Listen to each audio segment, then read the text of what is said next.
Hello, मैं प्रसून आपका स्वागत करता हूं आपके अपने खुद के यूट्यूब चैनल एग्ज़ाम स्टडी में। तो दोस्तों, हम लोगों का जो कोर्स स्टार्ट हो चुका है यूपी टेट 2020, जो भी पेपर आपका होगा, ठीक है, उसके लिए जूनियर और प्राइमरी दोनों के लिए। कल मुझसे थोड़ी सा फॉल्ट हो गया था, मैंने लिख भी दिया था वीडियो में। मैं क्यूब का जब फार्मूला बता रहा था तो मैंने वहाँ पे स्क्वायर की जगह क्यूब लिख दिया था, तो वहाँ पर आप लोग स्क्वायर कर लीजिएगा, वो मेरी गलती हो गई थी, ठीक है। तो उसके लिए मैं माफ़ी मांगता हूँ, ठीक है। अब हम बात करते हैं इसकी कि हम लोग आज क्या पढ़ने वाले हैं। मैंने पहले ही कहा था कि हम लोग पढ़ने वाले हैं आज अभाज्य गुणनखंड और किसी भी संख्या के भाजक कैसे निकालें। और भाजक वाले जो क्वेश्चन आते हैं यूपी टेट का एक पालतू क्वेश्चन है, यानी कि एक पेट क्वेश्चन है। हर बार किसी न किसी पेपर में ऐसा क्वेश्चन आ जाता है, खास तौर पे टेट के पेपर में 110% आता है, आपने देख लीजिएगा, है ना। तो आज हम उसी के कॉन्सेप्ट को डिस्कस करेंगे और देखेंगे कि कैसे सॉल्व किया जाता है ना। चलिए, तो सबसे पहले मैं आपको बेसिक बताऊंगा, उसके बाद स्क्रीन पे क्वेश्चन आएंगे, तब आप उसको सॉल्व करने की कोशिश भी कीजिएगा हमारे साथ साथ। चलिए, तो अभी तक आपने अगर पिछले 2 लेक्चर नहीं देखे हैं तो उनके आई बटन पे लिंक मिल जाएंगे, वहां से आप देख सकते हो, ठीक है। या आपके पास पुराना नोटिफिकेशन हो वहां से देख सकते हो, वरना लिंक आपको डिस्क्रिप्शन बॉक्स में मिल जाएगा, वहां से भी आप देख सकते हो, ठीक है। तो चलिए हम स्टार्ट करते हैं कि भाजक कैसे निकालते हैं। हमारा जो पहला टॉपिक होगा आज का वो यही होगा कि हम लोग भाजक कैसे निकालते हैं, ठीक है। भाजक भी बोल सकता है, गुणनखंडों की संख्या भी बोल सकता है। तो समझते हैं कि कैसा क्वेश्चन आता है। पहले मैं एक सिंपल सा क्वेश्चन लेता हूं। मैंने बोल दिया कि एक संख्या कोई 60 है, एक संख्या हमारे पास कोई 60 है, ठीक है। लेक्चर नंबर 3 है नंबर सिस्टम का, ठीक है। एक संख्या 60 है, मैंने कहा इस पे 3 क्वेश्चन बन सकते हैं। पूछना चाहे वो तीनों पूछ सकता है और पूछना चाहे तो इन तीनों में से कोई एक पूछेगा। संख्या 60 के कुल भाजक कितने हैं। कुल भाजक के या कुल गुणनखंड के, दोनों बातें एक ही है, मैं चीजें लिख रहा हूं, ध्यान दीजिएगा, ठीक है। कुल भाजक कितने हैं, पहले मैं कॉन्सेप्ट बताता हूं, ठीक है, फिर उसके बाद आप समझ जाइएगा। दूसरा आपसे पूछ सकता है कि इसके विषम भाजकों की संख्या बताइए कि विषम भाजक कितने हैं, ठीक है। तीसरा आपसे पूछ सकता है कि इसके सम भाजक बताइए कि सम भाजक कितने हैं, यानी कि सम भाजकों की संख्या, ठीक है। कुछ भी पूछ सकता है। तो ये 3 ही टाइप के क्वेश्चन बनते हैं। अपने सिलेबस में इतना ही है। अगर आप एसएससी वगैरह की परीक्षा देने चाहोगे, ठीक है, एसएससी का, एमबीए वगैरह का, कैट फेट का, तो उसमें इसमें इनका योगफल भी पूछता है, ठीक है। वो तगड़े लेवल का कंसेप्ट हो जाएगा, हमारे लेवल में इतना ही है, हम उतना ही पढ़ते हैं, ठीक है। यदि आपको रिक्वायरमेंट है तो बता दीजिएगा, मैं नेक्स्ट किसी क्लास में इसका योगफल भी निकालना बता दूंगा, बेहद आसान होता है, ठीक है। चलिए देखिए कैसे निकालते हैं कुल भाजकों की संख्या। सबसे पहले आप देखिए, मैं इसका बेसिक बताता हूं कि इसको भाजक होते क्या है। भाजक मतलब गुणनखंड। तो ये देखते हैं कि संख्या 60 कौन कौन सी संख्याओं से कट रही है। तो देखिए मैं बेसिक बताता हूं बिल्कुल कि संख्या पहले 1 से कटेगी, 1 से 60 कटेगा, फिर 2 से कटेगा, फिर 3 से कटेगा, फिर 4 से कटेगा, फिर 5 से कटेगा, फिर 6 से कटेगा। आप कहोगे यस सर कटेगा। 6 के बाद आप आओगे भाई 10 से कटेगा, फिर 12 से कटेगा, फिर 15 से कटेगा, फिर 20 से कटेगा, ठीक है ना। फिर 20 के बाद ये किससे कटेगा, तो आप देखोगे फिर ये 30 से कटेगा, फिर एंड लास्ट आपका 60 से कटेगा। किससे कटेगा भाई, 60 से कटेगा। देख लीजिएगा, 1 से कटेगा, 2 से कटेगा, 3 से कटेगा, 4 से कटेगा, 5 से कटेगा, 6 से कटेगा, 10 से कटेगा, 12 से कटेगा, 15 से कटेगा, 20 से कटेगा, 60 से कटेगा और 30 से कटेगा। तो हमसे पूछे जाए कि कुल भाजक कितने हैं, तो आप देख लीजिएगा 1 2 3 4 5 6 7 8 9 10 11 12। तो कुल भाजक कितने हो गए हमारे पास, कुल भाजक कितने हो गए, 12 हो गए। ऐसे करना नहीं है, मैं आपको समझा रहा हूं कि कैसे निकाला जाता है। कुल भाजक कितने हो गए, आप हो गए 12। ध्यान रखिएगा, कुल भाजक की संख्या कितनी निकली है, 12। दूसरा क्वेश्चन है कि इसी में 60 के विषम भाजक बताइए। तो विषम भाजक बताने हैं, यानी कि वो भाजक ढूंढने हैं जो विषम हो। और विषम क्या होती है, विषम वे होते हैं जो 2 से ना कटें। तो देखो विषम भाजक निकालने हैं, तो संख्या 1 विषम है, विषम को मैं त्रिभुज से डिनोट कर रहा हूं, ठीक है। संख्या 3 विषम है, विषम भाजक ये भी हो जाएगा। संख्या 5 विषम है, और भी देख लो भाई, संख्या 15 विषम है। तो विषम भाजक कितने हो गए भाई, त्रिभुज वाले गिन लो, 1 2 3 4। तो विषम वाले भाजक कितने हो गए भाई, 4। विषम वाले भाजक कितने होंगे भाई, 4। उम्मीद है कि समझ पा रहे होंगे। अब मुझे बताइए, अगर टोटल भाजक 12 हैं, जिसमें से विषम हमें पता चल चुके हैं 4, तो सम कितने होंगे, तो आप कहोगे 8, क्योंकि 12 में से 4 घटाओगे तो ही तो बचेगा 8, है ना। आप कहोगे यस सर। अगर फिर भी कोई डाउट है तो आप गिन के देख लो, सम भाजक कौन से होंगे, जो सम संख्याएं वाले होंगे। देखो 2, मैं इसको एरो से डिनोट कर रहा हूं, ठीक है, नीचे वाला एरो। ये देखो सम भाजक एक ये हो गया, एक 4 वाला हो गया, एक 6 वाला हो गया, और एक ये है, और एक ये है, और एक ये है, और एक ये है, और एक ये है। आप गिन लो 1 2 3 4 5 6 7 8, ये आपका हो गया भाई समभाजक। क्लियर है? तो उम्मीद है आपको ये कॉन्सेप्ट समझ में आया होगा कि ऐसे भाजक निकाले जाते हैं, ये इसका पूरा कॉन्सेप्ट होता है। अब समस्या इस बात की आती है कि क्या पेपर में हम ऐसे करेंगे? तो हम ऐसे नहीं करेंगे। ऐसे में कहाँ नहीं करना है, ध्यान रखो, अगर 100 से नीचे कोई भी नंबर है, ठीक है, तो आप करना चाहो वो आपकी श्रद्धा के ऊपर आप कर सकते हो, ठीक है, वो आपका मन है, करना चाहो कर सकते हो, लेकिन इसका एक पर्टिकुलर मेथड होता है। तो वो मेथड क्या होता है, हम उसको अप्लाई करना सीख जाएंगे। ये हमने आपको बेस बता दिया ताकि आप बीच में ये कंफ्यूजन बिल्कुल ना हो कि 12 कैसे हो गए, 4 कैसे हो गए, 8 कैसे हो गए। ध्यान रखना कि एक भाजक सभी का होगा, एक भाजक सभी का ही होगा, ठीक है, ये ध्यान रखिएगा। क्लियर है? एक होगा और एक खुद 60 भी होगा, जिससे वो, क्योंकि वो संख्या खुद से तो कटेगी कटेगी, है ना। चलिए, तो हम इसको बताते हैं इसका मेथड क्या होगा। एक्चुअली इसका मेथड क्या होता है लगाने का, वो समझ जाइएगा, ठीक है। देखिएगा कैसे लगाते हैं। सबसे पहली स्टेप क्या होगी, आप 60 की करिए गुणनखंड। क्या करेंगे हम लोग, इसके फैक्टर करेंगे। तो जब 60 की फैक्टर करेंगे तो हम कैसे करेंगे, देखिएगा 2 दूनी 4, ठीक है, और 4 तियां 12, और 12 पंचे 60, ये इसके हो गए फैक्टर, ये इसके हो गए फैक्टर। अब इन फैक्टर का आप सही से रूप बनाइए, यानी कि सही से इसको सजाने की कोशिश करिए। सजाने का मतलब क्या है कि ये 2 की पावर 2 लिखा हुआ है तो आप ऐसे लिख लीजिएगा, ये 3 की पावर 1 लिखा तो आप इसको ऐसे लिख लीजिएगा, और ये 5 की पावर 1 लिखा तो आप इसको 5 की पावर 1 लिख लीजिएगा। बहुत से लोग इसको जानते होंगे कैसे सॉल्व किया जाता है, ठीक है। तो ये इसका फॉर्मेट हो गया, यही इसका फॉर्मेट हो गया, आप हो गए यस सर। अब देखो हमें क्या निकालना, पहले कुल भाजकों की संख्या। जब भी आपसे कुल भाजक की संख्या पूछे तो हमें करना क्या है कि जितनी भी पावर है, जितना बेस, बेस देखो 2, बेस 3, बेस 5, जितने भी बेस पे पावर है उस पे एक एक ऐड करते रहिएगा। तो यहाँ पे बेस 2 है तो 2 की पावर कितनी है, 2 ही है, तो 2 में हम जब एक ऐड करेंगे कितना बनेगा, 3। यहाँ पे 3 बेस है, इसकी पावर 1 है, यहाँ पे 1 जोड़ेंगे कितना हो जाएगा, 2। पावर में 1 जोड़ना है, यहाँ पर 1 पावर है, यहाँ पे कितना हो जाएगा, 2। आपस में मल्टीप्लाई कराइएगा, 3 दूनी 6 दूनी 12, तो ये आपका उत्तर आएगा कितना भाई, 12। कुल भाजक की संख्या कितनी होगी भाई, 12। क्लियर है? यहाँ तक किसी को दिक्कत तो नहीं है, समझ में आ गया होगा आपको। दूसरी बात करते हैं भाई, विषम भाजक निकालने हो। हमें कैसे निकालने हो भाई, विषम भाजक निकालने हो। तो जब भी आपको निकालना हो तो देखिए मैं यहाँ पे लिख देता हूँ, ये कौन से भाजक निकल आए, कुल भाजक। दूसरा हम निकालते हैं विषम भाजक। देखिएगा जब भी आपको विषम भाजक निकालने हो तो जो भी बेस, सम वाले बेस को यानी कि सम वाले आधार को छोड़ दीजिएगा, कोई मतलब मत रखिएगा, विषम वालों को ही पकड़िएगा। सिर्फ हमें विषम वाले को ही पकड़ना है। तो विषम वाले, जब सम वाले को छोड़ेंगे तो ये हमारा चला जाएगा 2 की पावर 2, इससे हमें कोई मतलब नहीं। बाकी बचा कितना, इतना ही तो बचा इस साइड वाला 3 की पावर 1, इसमें वही रूल लगाएंगे जो हम सीखते आ रहे हैं। तो इसमें एक में एक जोड़ेंगे तो कितना बनेगा, 2, और यहाँ पे एक में एक जोड़ेंगे कितना बनेगा, 2, तो उत्तर कितना आएगा, 4। आप देखिएगा कि विषम पहले भी 4 निकले थे, अभी भी 4 निकले हैं। समझ पा रहे हैं चीजों को, है ना।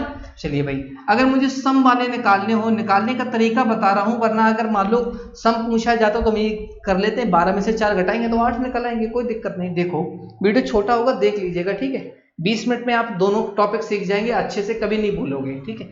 चलो अब हमें चाहिए सम वाले भाजक। अब देखो जब भी सम वाले भाजक निकालने हो, जब भी आपको सम वाले भाजक निकालने हो तो जो उस बेस को पकड़ेंगे जो सम वाला बेस है, जो सम वाला बेस आपको जहां भी सम वाले बेस दिखें उनको आप एज इट इज रख दीजिएगा। एज इट इज मतलब वैसे ही रख दीजिएगा। तो सम वाला बेस 2 है तो 2 पे कितना बचेगा, 2 की पावर 2 है, इसको टच नहीं करना है आपको, हमेशा 2 ही रखना है ना, हमेशा 2 ही रखना है सम वाले बेस में। इसलिए मैं एरो बना के सॉल्व कर रहा हूं, ठीक है। स्क्रीनशॉट ले लीजिएगा, कहीं नोट कर लीजिएगा। बाकी में वही रूल लगाइएगा, विषम वाले में वही रूल लगाइएगा। तो 1 में 1 जोड़ेंगे कितना हो जाएगा, 2, यहाँ पे जोड़ेंगे तो 2, तो 2 की पावर 2, 2 की पावर 3 हो जाएगा कितना भाई, 8। तो ये हमारा उत्तर हो गया भाई 8, ठीक है। चलिए मैं एक बार फिर रिपीट करता हूं। सबसे पहली स्टेप क्या है, अब इनकी फैक्टर करिए, फैक्टर को आप सजा लीजिएगा। कुल भाजक निकालने हो, जब भी कुल भाजक निकालने हो तो कोई टेंशन ही नहीं है, आप डायरेक्ट निकालते रहिएगा। जितने भी पावर है सब में एक एक जोड़ दो, मल्टीप्लाई करा दो आपस में, जो भी उत्तर आएगा वो निकलेंगे कुल भाजक। दूसरा चाहिए विषम भाजक। तो जब भी विषम भाजक निकालने हो तो आप क्या करिएगा, विषम भाजक में आप क्या करिएगा, सम वाले को छोड़ दो, सिर्फ विषम से मतलब रखो। और जो विषम से मतलब रखोगे तो विषम वाले बेस में जितनी भी पावर होगी उसमें एक एक जोड़ के निकालते चले जाओ। समझ पा रहे हो ना भाई? कुछ तो बोलना जहां भी बैठे हो, दिल पे हाथ रखे कि हाँ समझ में आ रहा है। ठीक है, अगर समभाजक चाहिए तो समभाजक कैसे निकालेंगे? जो भी आपको सम वाला बेस मिले उसकी आप पावर को ऐसे रख दो विदाउट किसी टेंशन के, बाकी जो भी बवाल है उसमें एक एक जोड़ते चले जाओ, गुणा कर लो आपस में, तो भी आपका आंसर आ जाएगा। उम्मीद है कि समझ गए होंगे। लेकिन ऐसा इसलिए बताया क्योंकि संख्या अब आप कहोगे सर जी इससे तो वही था, लिख लिया था, 1 2 3 से कट रहा था, वो तब आसान था जब संख्या छोटी थी। अब संख्या अगर बड़ी होगी, किसी ने 10,108 बोल दिया, किसी ने कुछ बोल दिया, तो क्या लिख पाओगे? पूरा पेपर में यही निकल जाएगा आपका, है ना?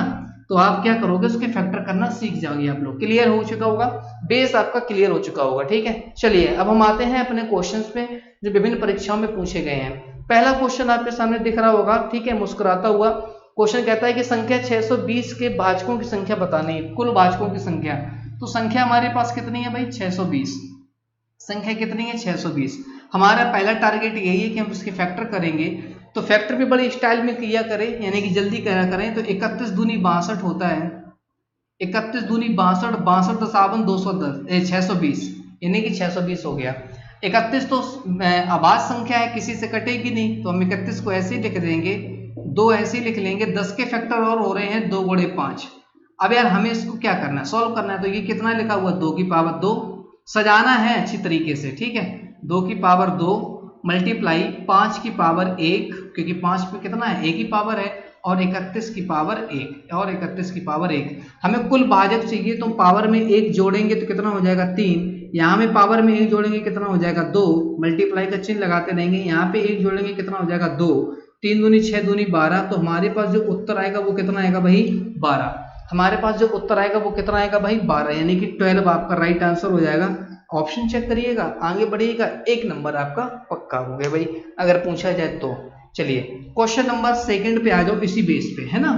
समझते रहिएगा भाई, कुछ कठिन नहीं है, फिर मैं पढ़ाऊंगा फिर क्या कठिन लगेगा आपको। देखो, संख्या 420 के सभी समभाजकों की संख्या, संख्या 420 के सभी समभाजकों की संख्या, सभी हमें समभाजक चाहिए। तो सबसे पहले हमारा वही काम है, हम क्या निकालेंगे?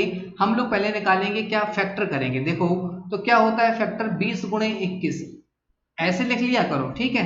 जरूरी नहीं कि आप 2 गुणे करके बाद में 2 गुणे 2 कर लीजिएगा, पहले जो दिमाग में चढ़ रहा है उसको लिख लिया करो, ठीक है। भले ही एक स्टेप ज्यादा हो जाए, लेकिन टाइम तो सोचने का टाइम तो बचेगा ना कि हम इतना इतना गुणा करेंगे। तो 20 को क्या लिख पाएंगे? 2 दूनी 4 पंचे 20। अब बताओ कुछ गलत तो नहीं लिखा? 21 के फैक्टर क्या करेंगे? 3 गुणे 7, 3 गुणे 7। अब ध्यान रखिए कि रिदम पे लिखा जाता है, 2 के बाद 3 लिखना, 3 के बाद 5, 5 के बाद 7। लिखने को तो कुछ भी ले सकते हो, लेकिन आसान वही रहेगा। तो ये क्या लिखा हुआ है भाई? 2 की पावर 2, इसके बाद 3 की पावर, 3 सिर्फ अकेला है तो 3 की पावर 1, 5 भी अकेला है, 5 पावर 1, 7 भी अकेला तो 7 पावर 1।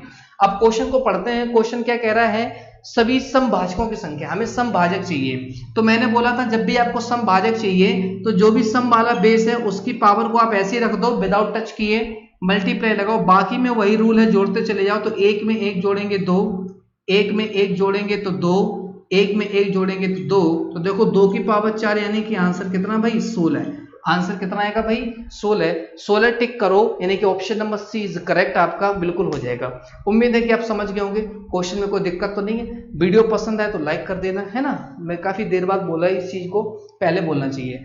ये तो आपका भाजक वाला कंसेप्ट खत्म हुआ, ठीक है, नॉर्मल सी बात थी। दूसरी बात करते हैं, आपके यूपी टेट में 1 नंबर पक्का हो गया अगर आपने सही से समझ लिया और प्रैक्टिस कर ली क्वेश्चंस की। तो अब आते हैं भाई प्राइम फैक्टर निकालना है, ठीक है। ये थोड़ा सा इंपॉर्टेंट है, प्राइम फैक्टर, ठीक है। प्राइम फैक्टर निकालना कैसे निकालते हैं जरा समझते हैं। पहले मैं बेस बताता हूं, इसको मैं हटा देता हूं क्वेश्चन को, पहले बेस समझ लो। बेस क्या है? मैंने कोई नंबर लिखा, मैंने कहा 6 की पावर 10, 6 की पावर 9 ले लेता हूं, 6 की पावर 9 मल्टीप्लाई 2 की पावर 3 मल्टीप्लाई 10 की पावर मान लो 20। इस संख्या के या इस गुणनखंड के बताइए कितने अभाज्य गुणनखंड होंगे। तो देखो अभाज्य गुणनखंड करने का तरीका क्या होता है उसको समझो। सबसे पहली स्टेप क्या है कि जो भी आपका बेस है, तो बेस पहचान जाओगे, कौन कौन सा बेस दिख रहा है? 6 दिख रहा है, 2 दिख रहा है, 10 दिख रहा है। जो भी आपका बेस है उसके आप अभाज्य गुणनखंड करो। तो अभाज्य गुणनखंड, अभाज्य की परिभाषा पता होनी चाहिए। अभाज्य संख्या परिभाषा क्या होती है? वे संख्याएं जो किसी से न कटे, स्वयं से कटे। ठीक है, स्वयं से कटे। अगर 6 के फैक्टर हो रहे हो और 6 के फैक्टर ऐसे करने हैं जो अभाज्य ही होने चाहिए, 6 के फैक्टर अभाज्य ही होने चाहिए, अभाज्य के अलावा कोई फैक्टर मत कर देना, अभाज्य ही होने चाहिए, है ना। तो देखो 6 के जब फैक्टर करेंगे तुम क्या करेंगे भाई? 2 गुणे 3। क्या करेंगे भाई? 2 गुणे 3। क्लियर है यहाँ तक? क्योंकि 2 संख्या भी अभाज्य है, 3 संख्या भी अभाज्य है, इतना तो आप जानते ही होंगे। और पावर कितनी लगी हुई है भाई? 9। पावर कितनी लगी हुई है? 9। बात समझ पा रहे हो इस चीज को? चलिए, मल्टीप्लाई संख्या 2 के फैक्टर करेंगे तो बहुत से लोग कर देंगे 2 गुणे 1, 2 गुणे 1 की पावर 3, लेकिन ये गलत हो गया। क्यों? क्योंकि एक संख्या ना तो भाज्य है ना ही अभाज्य है। ठीक है, ना तो भाज्य ना ही अभाज्य है। तो संख्या खुद 2 अभाज्य है तो इसके फैक्टर होंगे नहीं, तो इसको हम ऐसे लिख लेंगे 2 की पावर 3। ठीक है, जिसके फैक्टर नहीं होंगे तो उसको जबरदस्ती 1 के साथ मत लिख देना भाई, वरना गलती कर बैठो। ठीक है, फिर हमको ढूंढो कहाँ चलेंगे। ठीक है, इसलिए बता रहा हूं जिसके फैक्टर नहीं होंगे वो संख्या अभाज्य। से 2 हो गया, 11 हो गया, ठीक है, 13 हो गया, तो 13 गुणे 1 मत लिख देना, 13 संख्या खुद अभाज्य है। ठीक है, चलिए 10 देखो, 10 संख्या अभाज्य तो है नहीं, लेकिन 10 के फैक्टर अभाज्य हो सकते हैं। कौन कौन से? 2 गुणे 5, 2 गुणे 5, क्योंकि संख्या 2 भी अभाज्य है, 5 भी अभाज्य है। पावर कितनी भाई? 20। अब देखो यहाँ पे पहले एक ही टर्म्स था, अब कितने अंदर हो गए? 2 हो गए। जितने टर्म्स हो जाए, यहाँ पे देखो एलिमेंट्स कितने हैं कोष्टक के अंदर? आप कहोगे 2। अब जितने एलिमेंट्स का गुणा पावर के साथ करा दो तो 9 दूनी कितना हो जाएगा भाई? 18। 9 दूनी कितना हो जाएगा भाई? 18। बात को समझ गए?